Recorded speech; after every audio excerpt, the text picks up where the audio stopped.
Kirib kelishim Nilufar opamgacha bo'lgan международный organizatsiya bo'lgan. Ichki bozorga o'tish hayolimda ham bo'lmagan. Ichki bozor tadbirlarini men faqat Nilufar opamdan o'rgandim. Qayerdadir biz o'zimiz beradigan uslubga bo'ladi, qayerdadir biz yig'adigan uslubga bo'ladi. O'sha joyda organizator o'zi tashkilotchi-ku, полный mana shu jarayonni tashkil qilib berishdi, tashkil qilib beramiz. Ustoz ko'ra oladi sizdagi potensial. Nilufar opada shu narsa bor. Aytadilar, sen ham yo'nalishda zo'r ketasan, sen ham yo'nalishda, chunki qilayotgan ishingizga qarab sizni potensialingizni ustoz ko'ra oladi. Oqladimi o'zi? Конечно, bitta tadbirda. Endi kimda qanaqa u gapim bilan hozir kimdir ertaga shogirdlikka kelib, men bitta tadbirda oqlagan ekan shogirdingizda, menda oqlamadi demasin.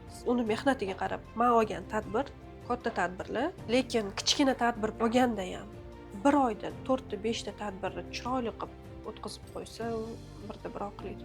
U aniq kafolatlangan. Masalan, sizga ustoz ko'rsatib qo'ysa-da, "Men bitta ketgin, men bitta ish bor.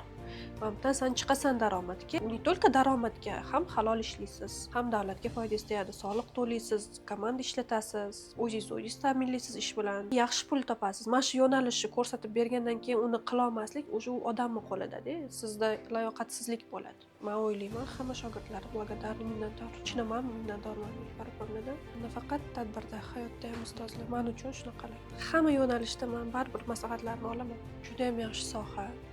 Chunki odamlarni Nilufar opam aytadilar, yaxshi kunida xizmat qilasan deydilar. Haqiqatda xursandchiligiga hissa qo'shasiz, yaxshi kunida xizmat qilasiz, topadigan pulingiz ham xursandchilikdan kelgan pul bo'ladi, barakasi bo'ladi. Lekin juda mas'uliyatli soha. Yaqinda eshitgan ham bo'lsangiz kerak, o'zlari ham aytib o'tdilar. Tadbir bo'lyapti, organizator loyiha olgan, proyekt olgan, tadbir kuni mehmonlarga tayyor emas zal. Ekranlar yig'ib ulgurilmagan.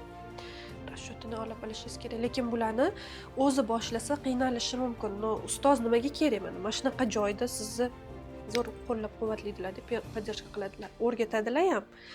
И mas'uliyatli bo'lishingizga podдержкасini ham ayamanglar mana. Aytadilar, men bu vaqtda boshlaysam, men bitta ulgurasan. Ustoz bo'lsa, bunaqa joyda pand yeb qolmaydi.